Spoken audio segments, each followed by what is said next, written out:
Rising from the Embers.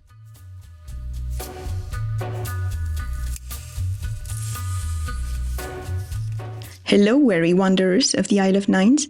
Welcome to the final chapter of our three-part quest through the exhaustion of our relentlessly upbeat, overabundant, spiritually shrink-wrapped age.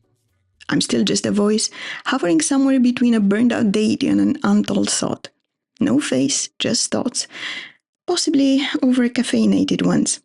We've explored how we became gods, orphaned ourselves, and got trapped chasing an ideal self that's about as real as a 5-star review for existential dread.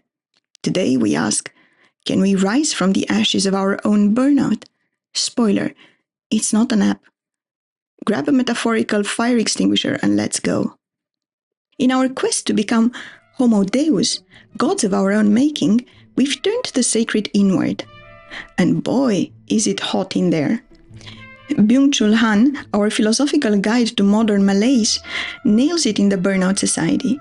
Without external rules or divine no's, we've become our own tyrants. No kings, no gods, just us, armed with affirmations, productivity apps, and a to-do list longer than a Vogan's tax return. The result? A narcissism so intense it's practically a cardio workout. We curate feeds of our own brilliance, mistaking solitude for empowerment, and burnout creeps in. Not as failure, but as a symptom of too much us. It's like we've built a furnace inside our souls, fueled by endless demands to be better, faster, shinier. Han says we've drowned in unchecked positivity. Think vision boards, step counters, and AI coaches whispering, "You're one kale smoothie away from nirvana." But the self can't bear being both master and slave.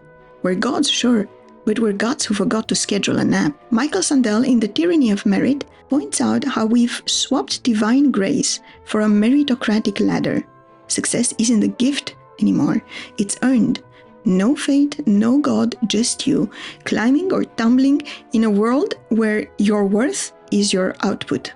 Winners crow, "I'm here because I'm better," while losers mutter, "I'm nothing because I failed."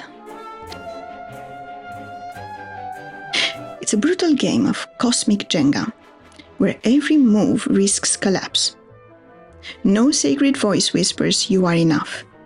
Instead, we worship our resumes, praying our LinkedIn profiles gets us into existential Valhalla. Your soul's value is tied to your KPI dashboard, and heaven's gatekeeper checks your follower count before letting you in. Burnout isn't just exhaustion, it's the death of inherent worth. Crushed under the weight of a system that says dignity is a DIY project. No one captured this crisis better than Chuck Palahniuk in Fight Club. The protagonist, drowning in IKEA catalogs and soul-sucking cubicle life, is burnout personified. Advertising has us chasing cars and clothes, working jobs we hate so we can buy shit we don't need. We're the middle children of history, man. No purpose or place. We have no Great War, no Great Depression.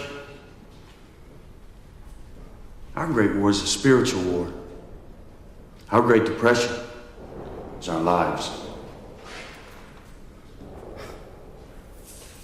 We've all been raised on television to believe that one day we'd all be millionaires and movie gods and rock stars, but we won't.